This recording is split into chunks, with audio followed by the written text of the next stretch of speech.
o julgamento do STF na ADI 6363, e a nossa especial convidada é a professora Francesca Colombo, do Mackenzie Campinas.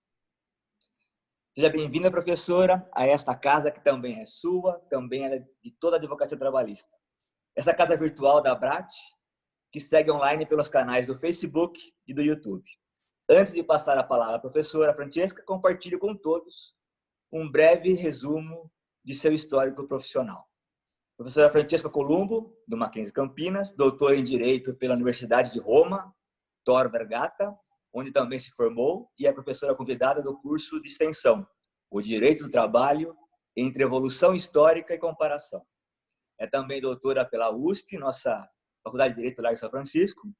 É professora convidada do curso de especialização em Direito do Trabalho Ítalo-Brasileiro na Faculdade de Direito da Universidade Federal de Minas Gerais, UFMG. Foi pesquisadora no Departamento de Direito Sindical da Confederação Italiana de União das Profissões Intelectuais, 2012-2014. É membro do Instituto Ítalo-Brasileiro de Direito do Trabalho. Destaco ainda este excelente livro, né? Sindicatos e Autonomia Privada Coletiva, em que a professora foi coordenadora ao lado do professor Túlio Massoni, com artigos da maior relevância, incluindo do professor Otávio Pinto e Silva. Também aproveito para registrar o excelente evento que a professora organizou ao lado do professor Túlio em abril. Colóquio Internacional sobre Covid-19 e Direito do Trabalho. Sistemas Jurídicos em Comparação. Juristas da Itália, de Portugal, da Espanha, do Uruguai e do Brasil. Foi excelente esse evento, muito bom mesmo. Em nome da ABRAT, agradeço sua presença para compartilhar conhecimento conosco nesse dia de hoje. Professora Francesca, a palavra é toda sua. Boa tarde a todas, boa tarde a todos. Boa tarde, Erazer, muito obrigada pela apresentação, que muito me honra, junto com o convite da ABRAT também. Eu quero agradecer aqui a presidenta da ABRAT, Alessandra Camarano, quero agradecer aqui ao professor Otávio Pinto e Silva, o meu orientador do doutorado, e quero agradecer você também pela gentil e honrosa apresentação. É um prazer para mim estar aqui hoje, debatendo questões essenciais para o nosso direito do trabalho, principalmente perante esta situação excepcional que todos estamos vivendo. Espero poder contribuir da melhor forma possível, com mais um evento da ABRAT, a qual parabenizo pelo conjunto de lives, de eventos online que está organizando ao longo desta pandemia para discutir os temas mais relevantes. Eu acompanhei muitos dos eventos da ABRAT nesse sentido e, de novo, quero aqui parabenizar a associação por este empenho constante no direito do trabalho.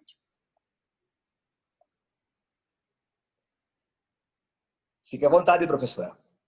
Muito bem, então, o tema de hoje é um tema autonomia privada coletiva e individual no Covid, né, no Covid-19, perante a pandemia.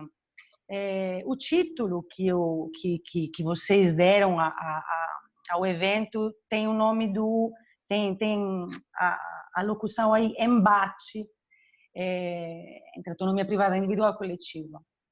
Agora, existe um embate, na verdade, no direito do trabalho, eu sempre estudei que a autonomia privada era apenas coletiva, se dentro do direito social. Sim, o direito do trabalho nasce justamente porque pela insuficiência do direito civil, então da autonomia da vontade, dentro das relações trabalhistas. Aquele direito civil que, em um dado momento, ao longo da primeira revolução industrial, é um direito insuficiente, o direito contratual é insuficiente. Por quê? Pela primeira vez, o objeto do contrato é a prestação executada por uma pessoa. E esta prestação dentro de um mundo capitalista, para não se tornar para não ser confundida com as outras mercadorias, né? O trabalho não é uma mercadoria, diz a OIT, precisa de uma regulamentação da autonomia privada, que não pode ser individual. Eu acredito que falar em autonomia individual dentro do direito do trabalho realmente pode configurar, chega a configurar um contrassenso. Porque vamos pelo menos dar este como se diz, pressuposto, né? Este dogma inicial do direito do trabalho. O contrato entre trabalhador e empregador faz sentido apenas se existe um suporte do lado do trabalhador, porque ele não tem poder de barganha. Se ele tiver, ele seria considerado, estaria mercificando a própria prestação. Então, o que nós colocamos ao lado? Ou o calço da autonomia coletiva, então, do sindicato que cria um monopólio na oferta de trabalho, ou o calço da norma inderogável, que é criada pelo Estado, da CLT, né, diríamos em palavras simples. Então, a única forma da autonomia privada se expressar no direito do trabalho, ou a forma preponderante, é através da autonomia privada de natureza coletiva. O interesse coletivo, objeto da autonomia privada coletiva, não representa a soma dos interesses individuais, mas representa algo acima deles, que contém o interesse de uma inteira categoria, então de um grupo de trabalhadores que solitários não poderiam negociar. Agora, é evidente que assistimos a uma volta, a um retorno back to the future, né? Estamos indo atrás no tempo para rediscutir se esta autonomia privada coletiva poderá ser subordinada à autonomia privada individual. Por que estamos discutindo isso? Porque estamos perante uma situação pandêmica excepcional que está nos colocando em um estado de exceção, né? Em todas as frentes jurídicas, não só na frente jurídica trabalhista, né? Na frente jurídica laboral. Mas se a gente para um segundo para pensar, um momento de retração do ordenamento jurídico brasileiro, o momento em que o ordenamento jurídico brasileiro tende a um neocontratualismo do direito do trabalho é anterior à pandemia, porque já tinha desvendado esse intuito, essa atração para a autonomia privada individual. Quando, na reforma trabalhista, a gente acolheu com espanto a norma que trata do trabalhador hipersuficiente, desse trabalhador todo poderoso, né? Não sei se o artigo 444 da CLT, no parágrafo único, onde se diz que pelo simples fato que uma pessoa ganha acima de X, no caso são 12 mil, mais ou menos 12 mil reais, e tenha um diploma superior, ela adquire automaticamente poder de barganha. Isso é errado, no sentido, eu como trabalhadora adquiro poder de barganha quanto mais exclusiva é a minha prestação.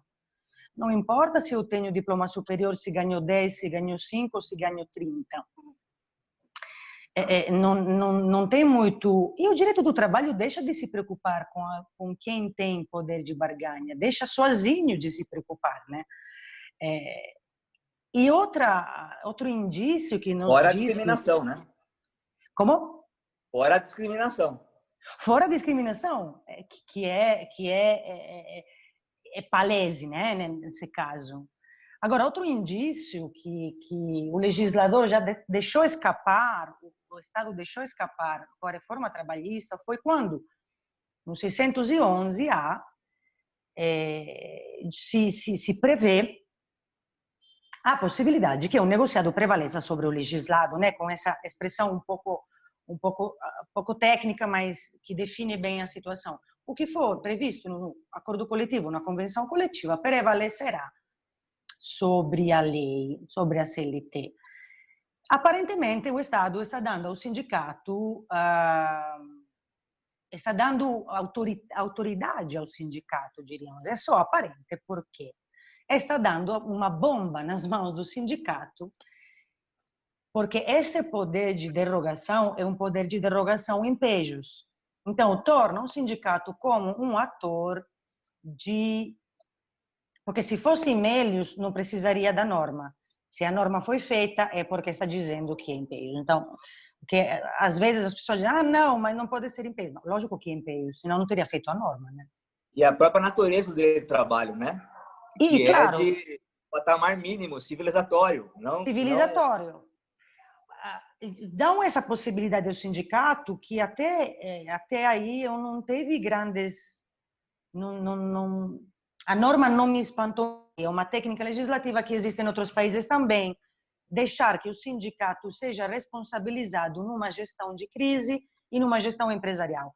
E eu acho a solução, pela via da autonomia privada coletiva, eu acho a solução muito mais viável em países de liberdade sindical plena, porque, como diria o professor Amaury Mascaro, a negociação coletiva é mais simples, é mais rápida, é mais eficaz, porque os interlocutores estão do lado do problema, né, econômico que estão enfrentando.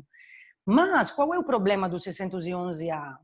Se a gente olha sozinho para ele, não tem grandes questionamentos.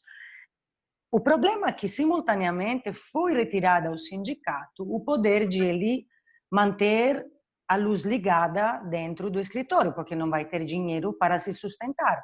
Quando vai ser revogada a contribuição sindical compulsória, né? Que é uma norma, não sei, eu nunca sonhei de estar defendendo a contribuição sindical compulsória, pessoalmente. Agora, a gente vê como as normas analisadas sozinhas não fazem sentido. Se não temos uma análise sistemática, o direito depois não sabe como responder, né, aos problemas que se verificam na sociedade. Então, para voltar ao que estava dizendo no começo, a tendência do ordenamento jurídico brasileiro a contratualizar as relações de trabalho é anterior à pandemia. É claro que com a pandemia recebemos um aval externo de força maior que justifica ou é chamado a justificar tudo e qualquer coisa. Quando a gente viu o artigo 2 da medida provisória 926, 927, é 936 a outra, né? O artigo 2 da medida provisória 927 autoriza, abre as portas completamente para que eu sente com o meu empregador: oi, tudo bem? Bem. E você? Bem. Então, Francesca, estou pensando em reduzir tua jornada. Não, não diga, empregador, não faça isso. Não, entendemos, brincadeiras à parte, entendemos que se abre um momento de exceção que é, pelo menos, como se diz, esbarrado pela proteção da Constituição. Então, a gente diz, pelo menos temos o artigo 7º, que é bastante prolixo, né? E é bastante detalhado no elenco dos direitos fundamentais no trabalho, e, portanto, nos sentimos amparados por essa norma. Até quando chega a sucessiva medida provisória, a 936, e depois a discussão no STF, e se diz: aquele artigo 7º, inciso 6º, e depois também podemos pensar no inciso 13º, na verdade, poderá ser discutido individualmente, sim. e podemos pular a etapa da discussão coletiva. Aí que surgem problemas seríssimos, de sistema mesmo. Eu falo, é um problema de sistema, tá? Na minha opinião. Eu assisti ao voto do STF com muita preocupação e saí do voto com medo da excepcionalidade de tudo. Não tenho amparos agora para me socorrer, porque criam-se precedentes, né? Criam-se precedentes importantes. Professora, no seu artigo, nesse livro, junto com o professor Túlio, Sim. você tem a menção de uma frase de um poeta italiano, Giorgio Gaber. Giorgio Gaber. A liberdade não é um espaço livre, a liberdade é participação. Interessantíssimo. Essa tal liberdade individual usada pelo STF nesse julgamento, ele só serviria para amarrar o trabalhador em si mesmo e permitir uma melhor submissão na relação de trabalho, que é a base da subsistência desse trabalhador, essa relação que já é desigual e fica mais desigual ainda diante de um cenário incerto, perigoso, de pandemia, de calamidade, né? Seria esse retorno daquela liberdade da contratação da Revolução Industrial, em que o indivíduo era ressaltado como ele em si mesmo para que ele pudesse ser explorado sozinho, né? Como se o Estado falasse assim, você pode tudo, menos se unir a alguém. Exato. A seus pais. Allez, les Chapeliers. Então, o que eu vejo, mas é uma tendência geral, é uma tendência mundial, né, que a gente está assistindo. A volta para o século XIX, existem muitas das frentes do direito do trabalho atual, tá?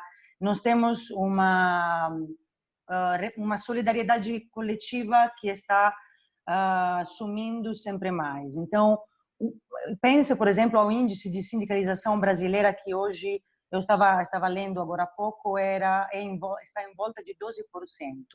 Quando eu estava estudando aqui a primeira vez, faz já uns 13 anos, era 18%. Então, temos um calo, uma queda repentina, né, do índice de sindicalização. Nós vemos estamos assistindo a uma solidariedade pulverizada e, portanto, quase inexistente da classe laboral. Por quê? Porque existe uma terceirização e uma pulverização da empresa mesmo, no regime laboral. É isso que a gente está assistindo, né? Neste sentido, através da globalização e do mercado global, a norma nacional tem pouca, ou em muitos casos, quase ineficácia. Porque onde eu vou, onde a norma laboral me é mais favorável. Então, eu vou competir com outro país de forma, criando uma concorrência desleal, né? Do ponto de vista das normas jurídicas, rebaixando o nível de proteção laboral. Então, se a gente olha para os trabalhadores de hoje, desamparados completamente, pejotizados, e com a exaltação dessa liberdade individual, né? Essa falsa liberdade individual, que é acordada ao trabalhador. Como quando se diz, seja empreendedor de você mesmo, pega aquela bicicleta e vai entregar a comida. Não é legal ser dono desse... Assim, estamos falando nestes termos. Voltando a um contratualismo que é próprio do século XIX, né? Uma ilusão que eu possa dispor, não é tanto uma ilusão, eu posso dispor juridicamente, mas não do ponto de vista laboral, porque em jogo tem a dignidade, ou seja, tem algo que não pode ser objeto de barganha.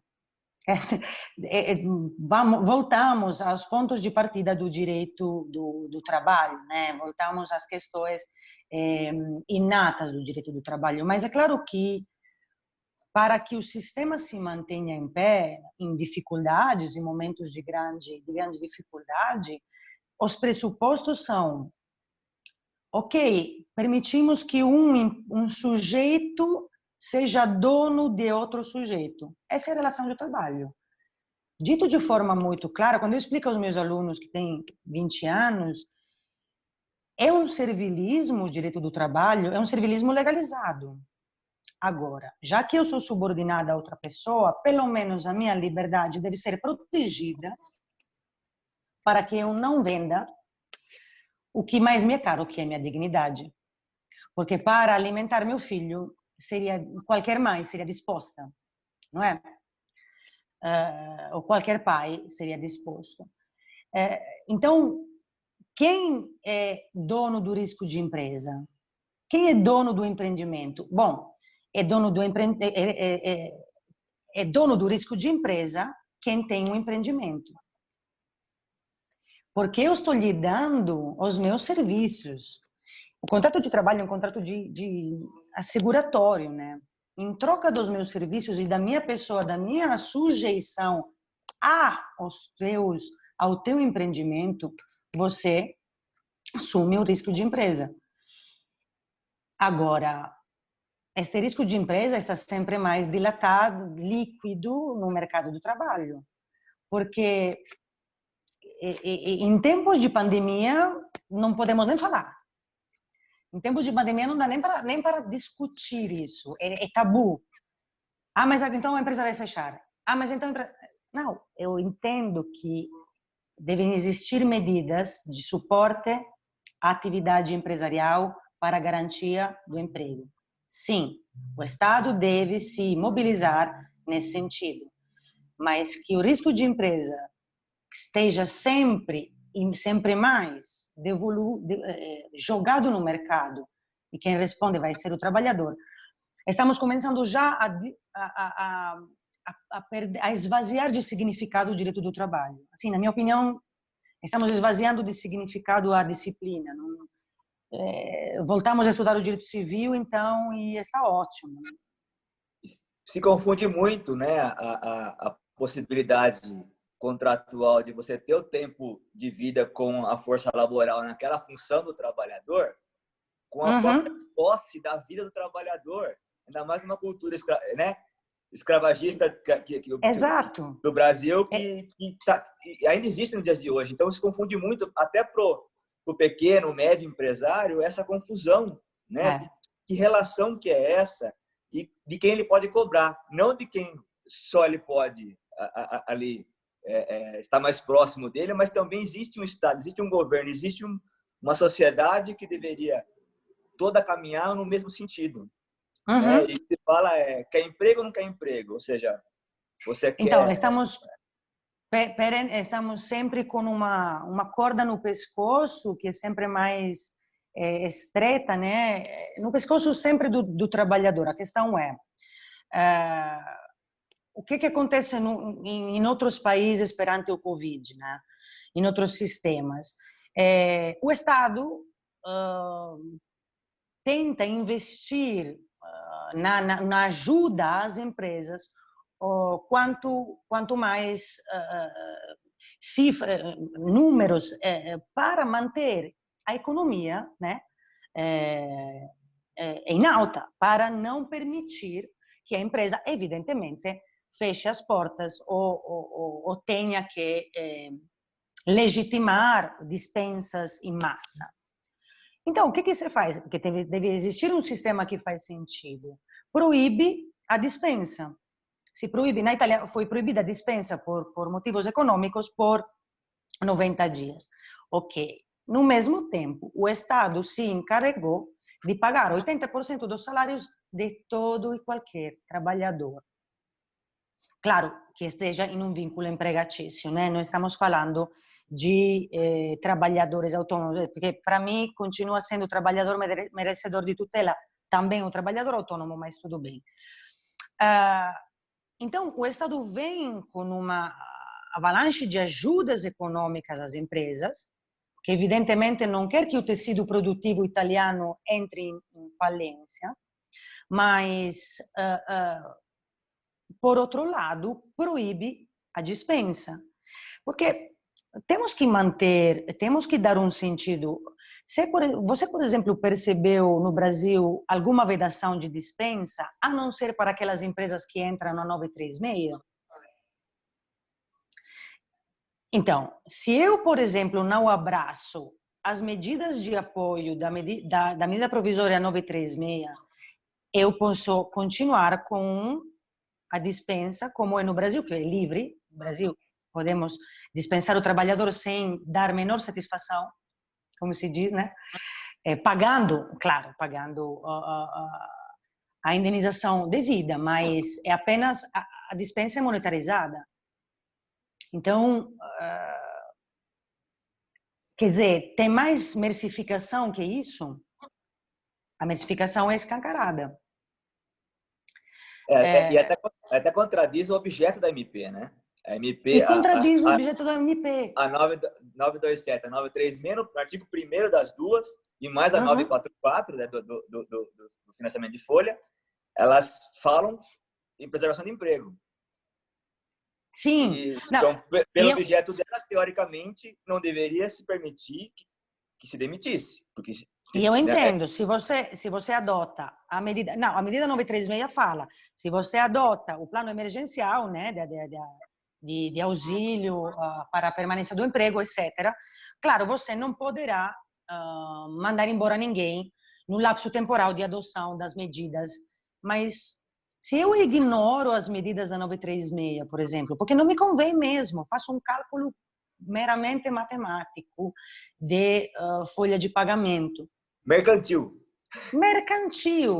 assim, totalmente mercantil. E isso é lícito, e eu não vou julgar a empresa. Assim, o problema que existe, e um pouco difuso, já desde a época da votação da medida da reforma trabalhista, é que o direito do trabalho se tornou o único instrumento que o Estado conhece para fazer respirar a economia deste país, quando, na verdade, existem outros remédios, sempre falamos. Pessoal, já falamos na tributação, já pensaram, por exemplo, de modificar o sistema tributário para fazer com que a economia deste país volte a respirar? Porque, né? Não, vamos insistir nos direitos dos trabalhadores. Não, ok, eu entendo, mas precisamos flexibilizar as regras mais ainda. Assim, a reforma trabalhista flexibilizou em um país onde já existia a flexibilidade na Constituição. A Constituição brasileira, na minha opinião, é extremamente flexível, no 7º, porque já falava, sindicato, se vocês quiserem, podem reduzir o salário. Sindicato, se vocês quiserem, podem negociar a jornada. Ué, que mais de flexibilidade a gente quer? Se a gente não tem nenhum sistema de dispensa forte em um país, se a gente paga o FGTS, a multa acima do FGTS, e tchau, até mais, querido. Por isso que é importante a comparação do que a gente tem aqui no Brasil com outros países, para que a gente consiga ter uma percepção fora da nossa bolha do sistema. É possível ser diferente, aliás, a maioria dos países desenvolvidos, né, tem legislações diferentes, inclusive em respeito às convenções da OIT em termos de liberdade sindical. Então, seria importante essa comparação até para ficar mais gritante ainda a posição do STF em vários dos votos que são assustadores. Porque o STF, eu quando acompanhei o voto e se falou de interpretação sistemática, aí eu falei, agora vai. Ai, que bom, estão falando de interpretação sistemática. Então, vão se dar conta que o sistema brasileiro tem em si uma flexibilidade elevadíssima do ponto de vista laboral. Pense, por exemplo, ao banco de horas. Banco de horas é uma das questões que mais permite a flexibilidade na empresa, porque eu não vou gastar com horas extra, vou compensar em um outro momento. De novo, risco de empresa nas costas do trabalhador, porque se naquela época eu não estou vendendo, não, ele trabalha menos e depois pode compensar, e vice-versa. Eu estou trabalhando mais agora, ele vai trabalhar até 10 horas por dia. Quando hoje estávamos questionando a questão dos feriados, mas agora o que vai acontecer com os feriados que foram antecipados em São Paulo, né, no estado de São Paulo?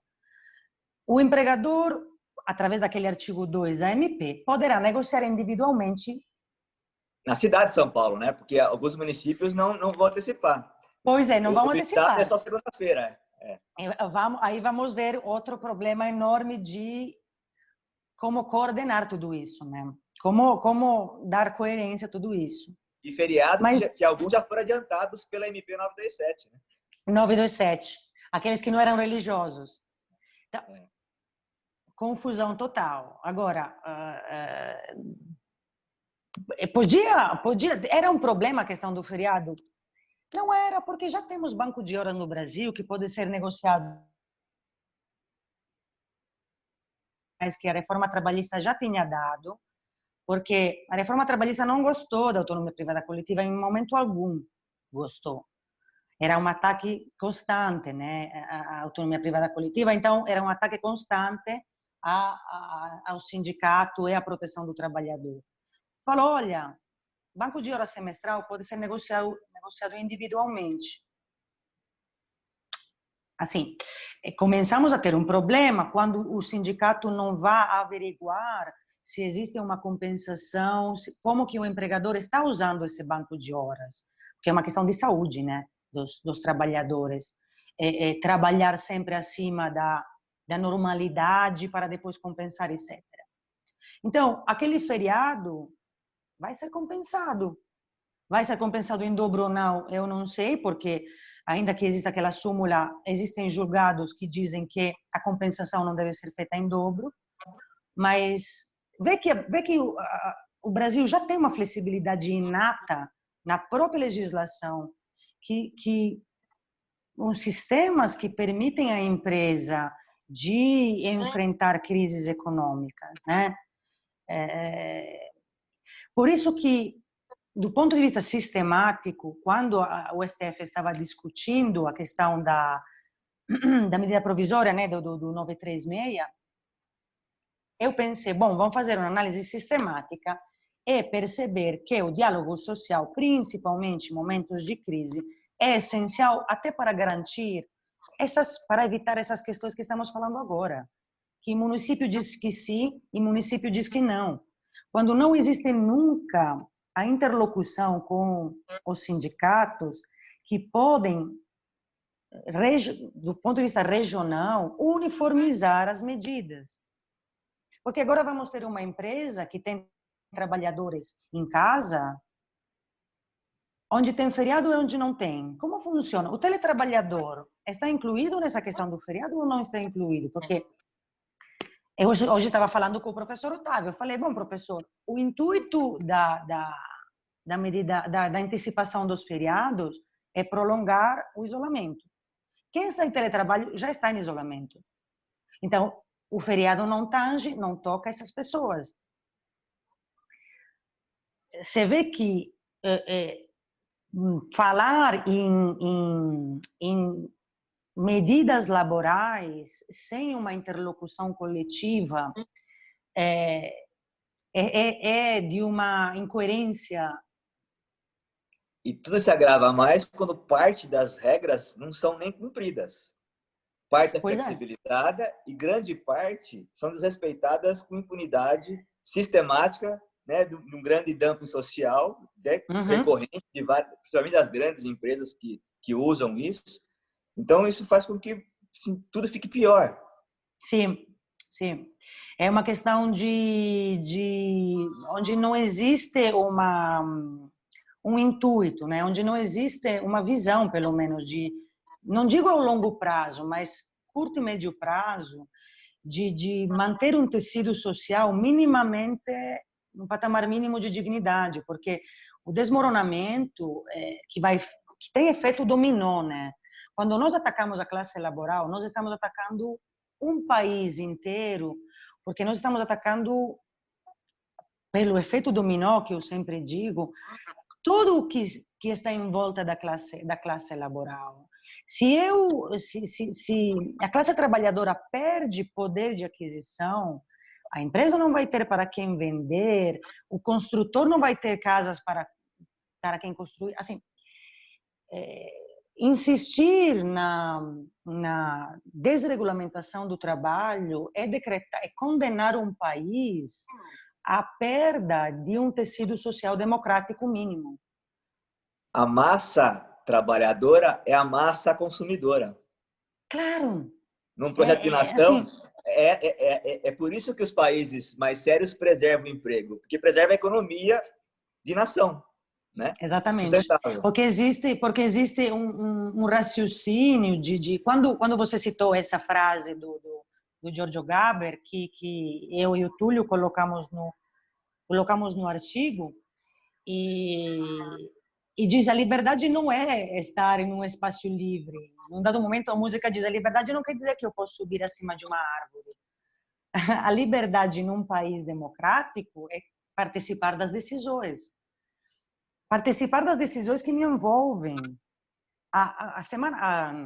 Amanhã vamos comemorar na Itália os 50 anos do Estatuto dos Trabalhadores. O Estatuto dos Trabalhadores é uma norma fundamental para o direito sindical italiano, para o direito do trabalho italiano, porque a Constituição italiana, se falou na época, entrou nas fábricas, finalmente. Por quê? Porque a fábrica é um lugar, o poder do empregador é um poder que pode se tornar um autoritarismo quando as decisões sobre a economia da empresa não são tomadas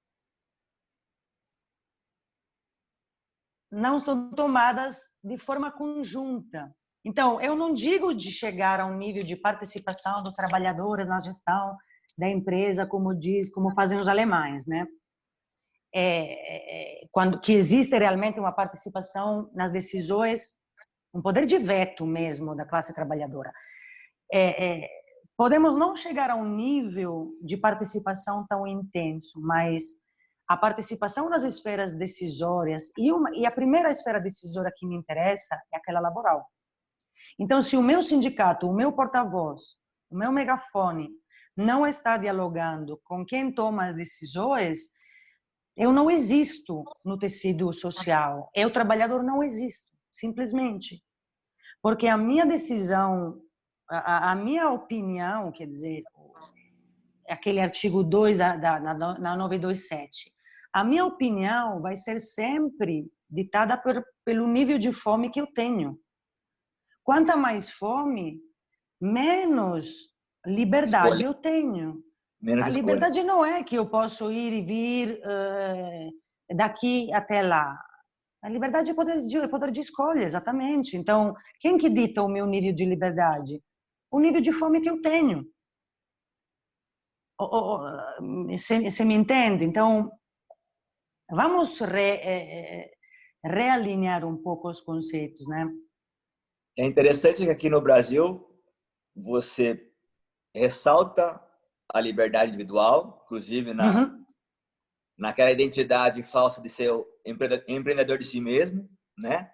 Contra que as pessoas terem identidades enquanto classe trabalhadora, né? Você restringe o direito de greve como se até tratando como se fosse até um direito, não direito, porque se restringe tanto que ele não pode ser exercido. Então, a liberdade está em não fazer nada em que o direito mercantil do trabalho permite. Exato. E isso assim, o pior disso tudo é que a situação de nação é prejudicada, né? A situação social prejudicada. A Alemanha tem uma participação enorme dos trabalhadores na gestão da empresa, é uma potência mundial, né? Sim. Mas lá pode, aqui não pode, nem se começar a pensar em algo muito embrionário disso. Sim. Existem, olha, é sempre difícil fazer direito comparado, né? Que o direito é nacional e o direito é um sistema de normas. Então, temos que analisar várias frentes, né? Porque podemos dizer, na Itália dispensa, não é livre, no Brasil é bom, é pior. Esse tipo de comparação faz sentido até um certo ponto, né? A comparação se faz de um sistema como um todo, então de um conjunto de medidas. A gente, antes de poder pensar em solucionar de impacto a pandemia, então o necessário fechamento das empresas, né? Vamos analisar em qual tecido produtivo e tecido social estamos, de qual tecido estamos falando. O Brasil tem 40% de informalidade. Depois temos, então, já eu pergunto, se temos 40% de informalidade, essa CLT se aplica a quem? Essas garantias de emprego que ajudam a renda, que ajudam as empresas, a quem estão sendo aplicadas? Ou seja, estamos mantendo à margem uma porcentagem de população que é enorme. É terra de ninguém. É interessante também que uma coisa é a informalidade em si, outra coisa é a informalidade que representa a ilegalidade da aplicação do direito de trabalho no vínculo de emprego, né? Que é um outro tipo de informalidade de uma terra de ninguém que se não fiscaliza a própria lei do Estado, que não é nova, né? Tem mais de 100 anos, que prevê o vínculo de emprego de uma forma muito simples, que não é criação brasileira, né? Ela tem, sim, eu acho que todos os países que têm capitalistas que possuem esse tipo de relação. Eu acho que hoje em dia todos, né? Não deve ter exceção. Então, nesse quadro fica mais grave ainda, porque é uma informalidade, grande parte dela, em desrespeito ao próprio direito social, que visa proteger a grande parte da população. Sim. Sim, porque, e veja que as origens do direito do trabalho brasileiro, não do direito do trabalho, na verdade, as origens da CLT, a CLT tem em si nós quando foi promulgada a CLT, o brasileiro aceitou uma troca que muito delicada, porque os direitos sociais foram promulgados e reunidos na CLT, alguns existiam, outros foram implementados, etc. Mas em troca da perda dos direitos civis e políticos, porque se renunciou à liberdade sindical. Então, é no momento originário da CLT que o Brasil faz uma escolha política importante, aquela da participação que não existe, do trabalhador numa democracia. Porque a liberdade sindical não é apenas que eu posso escolher o sindicato ao qual me filiar ou não, tá? Do básico. Liberdade sindical quer dizer que em um sistema democrática da decisão democrática, enquanto lhe foi dito à classe trabalhadora na época, você não precisa de liberdade sindical. Eu estou te dando um conjunto de direitos maravilhosos. Para que você quer liberdade sindical? Você quer fazer greve para quê? Aliás, tua voz não interessa. Você não é capaz de ter uma visão de cidadania, né? E Vargas aproveitou, né? Tornou proibida a participação dos imigrantes, né? Também tinha muito movimento dos escravizados libertos, né? Pois é. Na época, e para contentar São Paulo, inclusive. E aí fazer essa grande amarração e é um grande compromisso histórico, sabe? É um grande que isso marca o Brasil de forma indelével. Isso marca a sociedade brasileira. Por exemplo, quando o sindicalismo que é o tema que eu gosto, eu já sei que do outro lado da tela tem o Túlio assistindo e ele já está dando risada porque eu gosto de falar disso, mas vou falar mesmo porque para mim fala muito do brasileiro.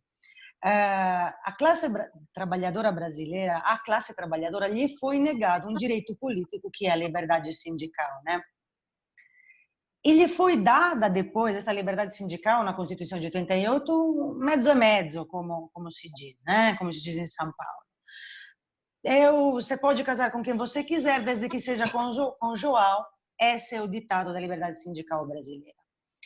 Agora, quando o Brasil introjeta, engloba esse discurso de eu ter direitos sociais, porque eu tenho uma CLT, mas não ter direitos políticos de participação à democracia através do sindicato, porque o sindicato é isso para nós, ele está admitindo que tem uma distância enorme entre sociedade e Estado. Duas coisas distintas que elas não se identificam uma com a outra em momento algum. E o que faz o corporativismo também? Anula a greve como proíbe a greve, né? Evidentemente, porque diz, não, o conflito social é proibido. Que dizia o Vargas, para que ter conflito? Não precisa de conflito, né? Todos nós amamos pelo superior interesse da nação e nós não vamos entrar em conflito. Negar o conflito é típico das relações. Eu vejo a negação do conflito em várias situações brasileiras. O brasileiro tem medo do conflito. Quando o conflito na democracia é o alimento da democracia. Porque é óbvio que a pluralidade da sociedade leva o conflito em jogo. Isso é bom que exista sempre. O conflito aliás, dentro do capitalismo, o conflito é inato, né? Não existe possibilidade de negação disso, porque seria negar o capitalismo. Estaríamos em sistemas autoritários, né? O conflito é alimento para uma evolução e uma participação, porque os interesses da sociedade são diferentes. A sociedade é plural, uma sociedade democrática. Uma sociedade autoritária não tem pluralismo e não tem conflito, concordo. Então, vamos admitir que estamos em uma sociedade autoritária. Quer dizer, se eu digo que o coronavírus está me obrigando, que o Covid-19, a pandemia, está me obrigando a renunciar ao conflito, estou dizendo que abrindo mão da minha liberdade individual, que é através do sindicato se expressa na participação democrática. Essa é a leitura histórica dos direitos civis e políticos e sociais, né? E fica muito mais sério num país que tem séculos e séculos de mão de obra escravizada, né? E que isso sim enraiza na nossa cultura até os dias de hoje, e a visão fica diferente ainda, porque você, assim, uma coisa é o conflito na mesa, outra coisa é você nem, né, em cima da mesa, outra coisa é você nem enxergar o conflito na pessoa, nas escolhas daquela pessoa que às vezes não tem nem escolha. Exato, que na verdade não tem. Voltando ao começo da nossa live, existe autonomia individual no direito do trabalho? Eu posso escolher se eu preciso comer. Assim, estamos em níveis... Não sei se a gente pensava de rediscutir algumas questões, né? Ou era dizer, algumas coisas são tão próprias das nossas... da nossa paixão pelo direito do trabalho, mas estamos sempre prontos a reafirmá-las, né? Eu não vou rediscuti-las, eu as reafirmo se isso é necessário. E o que assusta é que tem ministro do STF dizendo que hoje em dia não há mais essa diferença, né? Exato. Olha, na live que a gente fez, naquele colóquio internacional, no primeiro, nós fizemos dois, né, com o Túlio, internacionais. No primeiro, o procurador do trabalho, Ronaldo Lima dos Santos, que é professor da USP, professor Ronaldo, né? Professor também. O Ronaldo falou uma coisa importantíssima, que, de novo, temos que ter uma visão de sistema para entender as situações. Olha, no Brasil existem as 4 revoluções industriais que acontecem simultaneamente. Existem áreas do país onde estamos ainda na primeira revolução industrial. Estamos saindo de uma economia agrícola para uma economia industrial. Existe São Paulo, na Berrini, que já está olhando para a quinta revolução industrial. Agora, sendo exagerados, né? mas de que sociedade você está olhando? Se você não tem um conceito de unitário de país, que é uma outra questão que eu aprendi também sempre com a live com o segundo colóquio, o professor Siqueira falou, o professor do Mackenzie, falou, o Brasil nunca teve um projeto unitário. O país como país, como nação. Então, um projeto unitário e, de novo, voltando, de participação democrática da sociedade nas escolhas, né, de um país. É sempre uma questão de perpetuação de privilégios. O sindicato se estrutura de uma forma completamente pulverizada e atomística. Então, estamos discutindo do teletrabalhador que está em Jundiaí, que tem um acordo coletivo distinto do teletrabalhador que está em Franca. E são da mesma empresa. Porque não existe uma visão de sistema, visão unitária, visão... E fora isso, além do trabalhador não se ver como trabalhador, às vezes até tem preconceito de ser empregado, porque empregado é aquele que não tem liberdade, né? Então, às vezes ele refuta ser empregado. O Sotomayor fala muito isso, essa análise que às vezes se refuta a ser empregado porque ele liga a ser empregado com a subordinação, e a subordinação não aquela subordinação contratual funcional, mas uma subordinação de quase de arreio, né? E fora essa falta de identidade enquanto classe trabalhadora, também temos a falta de identidade sobre categoria, que já era complicada antes. Né? Como a professora bem defende sobre esse conceito de categoria, que não que é corporativista, ainda é semi-corporativista. O Ronaldo ele fala muito também que quando você tirou a contribuição sindical nesse sistema fechado de prancheta, você tira a sustentabilidade do sistema. É diabólica como medida. O Jorge Sotomayor, ele fala que com a terceirização irrestrita para tudo quanto é lado, teoricamente não teria mais essa categoria, porque se uma empresa pode ter 100% de terceirizados, não tem categoria. Como é que ficaria, então, esse conceito de categoria nos tempos de hoje, professora? Sim, a categoria é a que eu escolho, seria a que eu escolho determinar. Então, a categoria não é um conceito ontológico, não existe antes do sindicato. É o sindicato que define o espaço de luta que ele deveria ter. Agora, perante um sistema completamente desfasado, que é o sistema brasileiro, não entramos em questões de unicidade sindical, que são óbvias, na minha opinião, mas não quero entrar nisso. O sistema é este. O sistema é desfasado, é antidemocrático, e não sou eu que o digo, mas é a OIT. Como é que eu faço em um sistema atomista, como é o brasileiro, que tem 18 mil, 16 mil, não sei quantos sindicatos, a garantir um mínimo de homogeneidade e de coerência das normas? Bom, existe uma federação, existe uma confederação, existem as centrais. Então, se o único lugar de liberdade sindical no Brasil é nas centrais sindicais, porque são as únicas que têm um mínimo de liberdade de estrutura e de finalidades, né? Ainda que elas não tenham prerrogativas sindicais propriamente ditas, está nas centrais sindicais o dever de,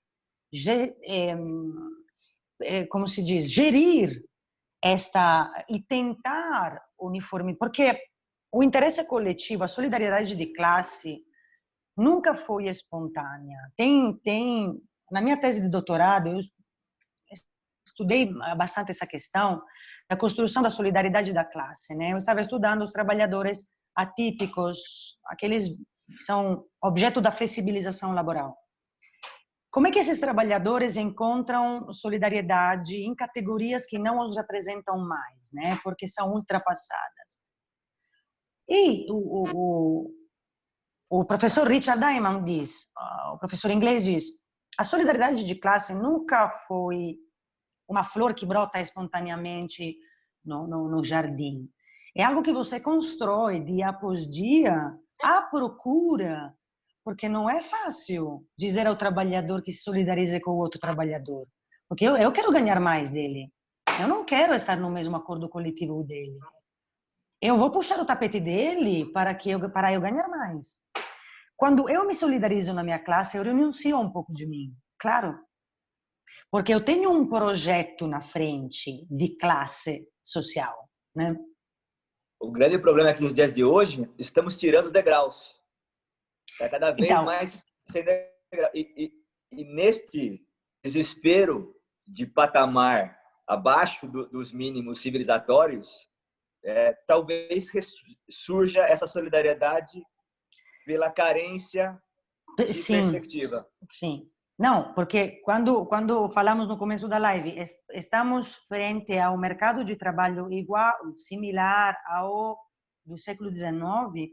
O que eu espero é que tanta insatisfação e há tanta descaso com a dignidade de quem tem apenas o próprio trabalho a dar em troca para comer, isso leve a novos rumos para o interesse coletivo, a solidariedade de classe.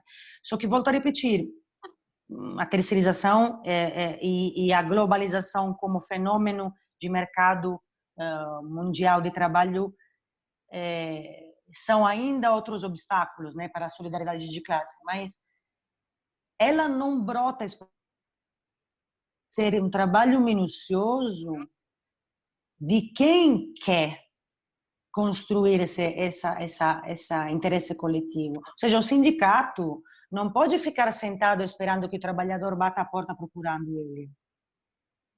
Aproveitando, professora, na globalização se permitiu, mais do que nunca, que o trabalho voltasse a ser mercadoria. Uhum. Né? Porque os países vendem. Né? Os países como o Brasil, não todos, né? Sim. Vendem como um atrativo a mão de obra barata e cada vez mais precarizada, a ponto de nosso presidente insuflar e incentivar os trabalhadores para que não façam isolamento, para que o país volte a produzir. A produzir, logicamente, não para dentro, né? Porque para dentro já estamos cada vez numa situação mais complicada. Com essa pandemia e esses novos tenebrosos tempos e o novo normal, será que a gente vai ter essa retração e olhar para dentro? E aí essa quebra de globalização, não total, mas esse balanço na globalização talvez faça com que a gente tenha movimentos parecidos com que no pré e pós Primeira Guerra Mundial, dos trabalhadores olharem entre si nos vários países e começar... Para um fechamento, se diz. Alguma coisa não está certa aí, né?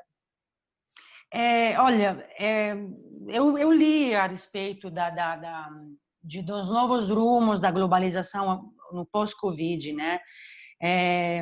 Eu acho que a globalização das relações laborais e de todo o que diz respeito à sociedade, a sociedade é um caminho sem volta, né? Eu acho que a transnacionalidade das empresas não vai ser rediscutida pelo coronavírus. E pelo contrário, eu vou confessar, não sou tão otimista quando se diz vamos sair melhores desse coronavírus, vamos sair mais solidários. Não. Nós vamos sair do coronavírus com muita mais raiva. Nós vamos sair com do coronavírus, se Deus quiser, em breve. Vamos sair muito mais... A concorrência entre trabalhadores vai ser muito mais acirrada. E é isso que faz com que, não existindo consciência de classe, nos tornamos meras mercadorias. Então, eu tenho muitas dúvidas acerca da retração dos países. Não sei se vai acontecer. Vamos aproveitar das misérias pós-Covid, de novo, para lucrar mais e ainda mais.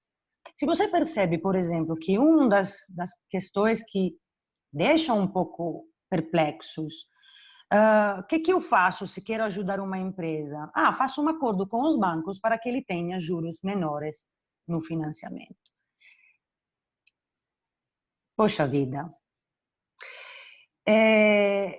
Ou seja, estamos de novo alimentando o mercado financeiro, aquele mercado no capitalismo financeiro, que é um capitalismo que não produz bem-estar, mas produz dinheiro acima de dinheiro. Já no tempo de pandemia, imagina depois. Ele nem Ou produz seja, dinheiro, esse dinheiro, né? exato. Ele acumula da crise, das quebras. Exatamente. Exatamente. Ele se aproveita, o necrocapitalismo, né? Ele se aproveita da desgraça. Então, se aproveita daquele momento cíclico, né? Eu não sei se existe tanta positividade após o coronavírus. Espero apenas, por enquanto, a única esperança que eu tenho é que seja quanto mais breve a descoberta de uma vacina e de uma retomada de atividades. O coronavírus, o que faz, na verdade, o que fez uma pandemia é escancarar a realidade das coisas. Porque olha como foi. A primeiro sussurro da economia, a primeira coisa que se faz é ataca de novo os trabalhadores. Já isso foi manifestado na reforma. Tipo, trabalhador, a gente está querendo te dar um pouco de probleminhas aí. Agora, com a pandemia, já não vai reclamar, porque senão a empresa... Tem empresas, eu fico assustada, tem empresas enormes brasileiras, não vou fazer nomes agora, vão fechar as portas, demitir todo funcionário. E eu pensei, gente, estamos em pandemia há 60 dias.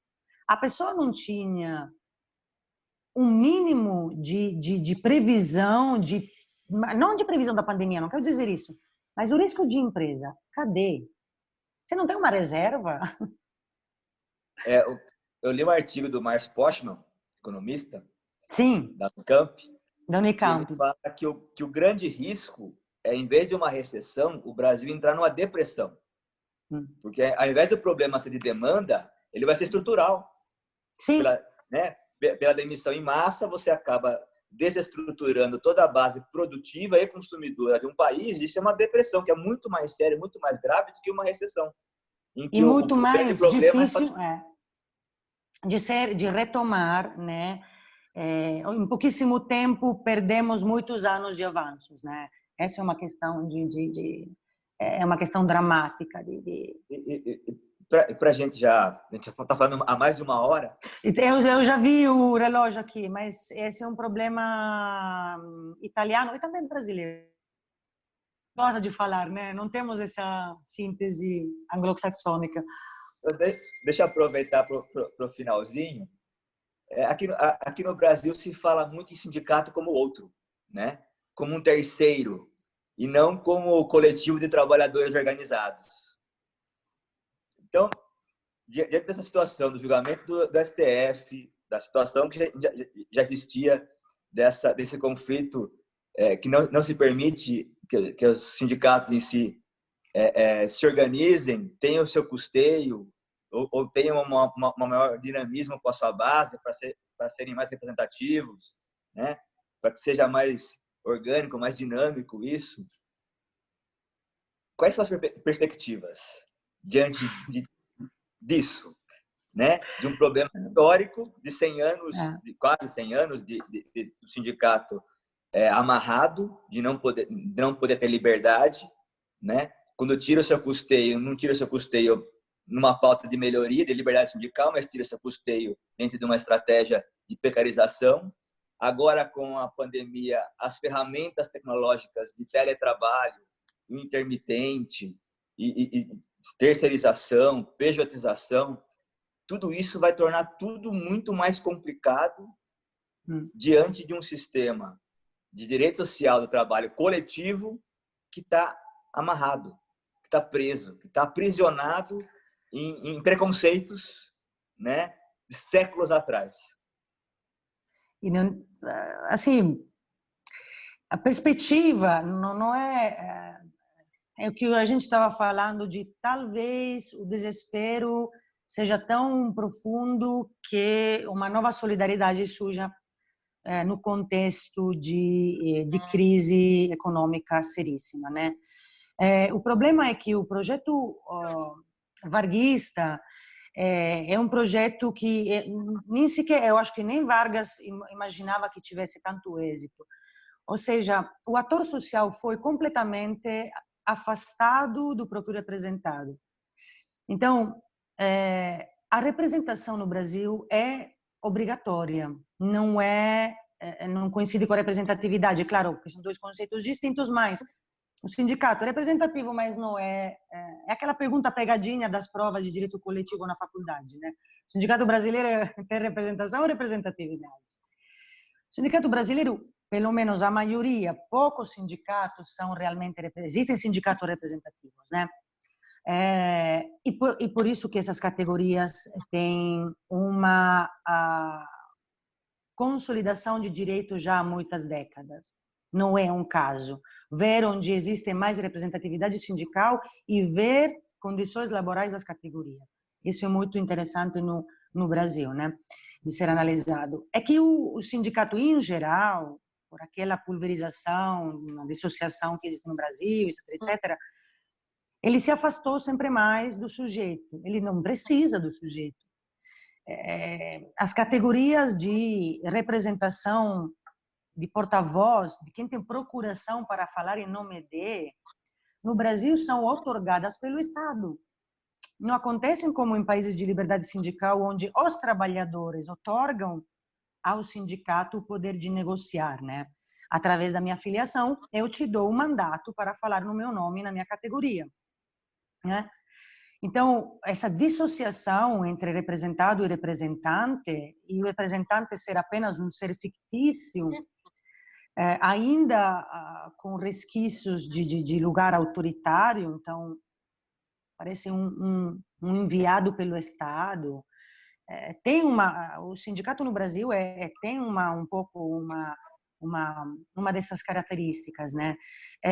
Assim, a minha perspectiva apenas por um novo um novo engajamento da sociedade em geral. Assim, a classe da trabalhadora em si deve ser apoiada pela sociedade em geral. Então, deve existir um novo engajamento coletivo. O que tudo nos diz, pelo viés da político deste país, oficial pelo menos, né, para uma individualização total das relações, então uma perda total do sentimento coletivo que caracteriza uma nação, né, que caracteriza uma cidadania, e talvez colher os frutos de uma reconstrução em um momento como se fosse pós-guerra, pós-bélico. Então vamos esperar do Covid uma situação pós-bélica e traumática socialmente, né? Porque se é isso que é bom esperar de um país. Você está vendo que é bem pessimista como visão, né? E muito disso vem também do julgamento do STF, né? O julgamento do STF abre para um leve arrepio. Eu senti um leve arrepio quando vi a decisão, que foi de 7-3, eu acho, né? De 7, não pode ser.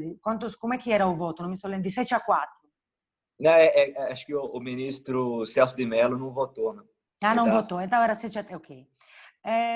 Assim, ou seja, não foi um embate final, né? Tinha um certo consenso em dizer podemos nos considerar em uma situação de nível bélico e abrir mão de conquistas democráticas fundamentais, assim, não são situações de contingenciais. Negar o conflito coletivo, na minha opinião, é negar uma democracia. E para mim não precisava chegar a tanto. Chegar a negar direitos humanos, sociais, laborais. Laborais. Assim, não precisava chegar a tanto. Por exemplo, é verdade que a empresa, enfrentando essa comunicação, não poderia responder prontamente à crise do Covid. Concordo. Pelo menos, reduzindo os prazos, obriga a empresa a comunicar.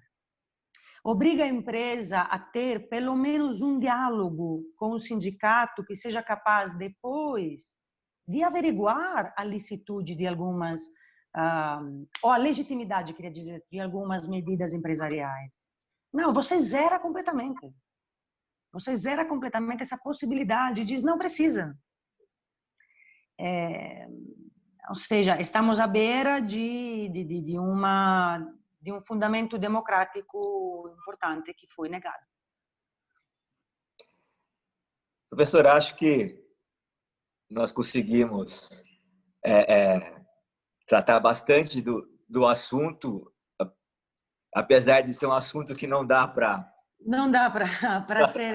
O tempo ele é muito complexo e, infelizmente, o próprio judiciário ele não é muito sensível ao direito coletivo, porque talvez ele não é incentivado a olhar o direito coletivo como a base do direito do trabalho, né? Ele olha o direito coletivo como uma parte do direito do trabalho e não o contrário, né? Ah, coisa de sindicato, imagina. E a própria negação da história do direito do trabalho que não foi dado, né? Ele foi conquistado com muito suor, muito sangue, né? Pelos trabalhadores e não dado pelo Estado.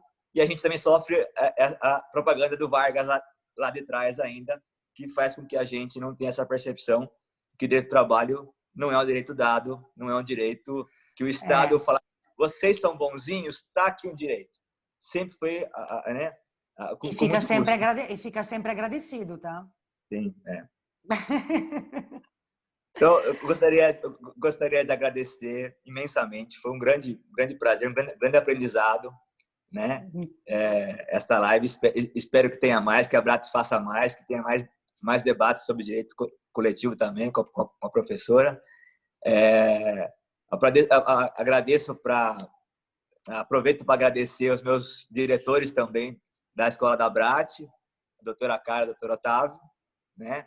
A nossa incansável presidenta Alessandra, né? Por mais esse evento, né? Bem como a todas as pessoas que participaram conosco, né? Eu vi que tinha muitos comentários. E lembrando que amanhã tem mais uma live da Abrate sobre audiências trabalhistas durante a pandemia. Outro tema extremamente complicado nos dias de hoje. Outro tema espinhoso. Então, eu gostaria de agradecer. Muito obrigada, Erazê. Eu que agradeço vocês, eu agradeço a Escola da Abrate, na pessoa do professor Otávio, agradeço você pessoalmente, agradeço a presidenta Alessandra Camarano. Parabenizo a Abrate mais uma vez pelas lives e por uma questão que eu acho que é muito importante. A Abrate sempre privilegia a paridade de gênero nas lives. Eu vejo que sempre tem, eu fico de olho. Então, estão de parabéns e os trabalhadores e o capitalismo brasileiro está em ótimas mãos, porque se os advogados que integram a Abrate estão cuidando dessas relações, então eu estou feliz disso. E parabenizo mais uma vez, espero de ter cumprido o meu dever de casa. Estou à disposição para qualquer dúvida que se apresente. A doutora Alessandra até comentou agora aí. Sim. Tchau, Alessandra. Um abraço. Tchau, boa noite. Obrigado. Boa noite, Erazê. Mais uma vez, obrigada, viu?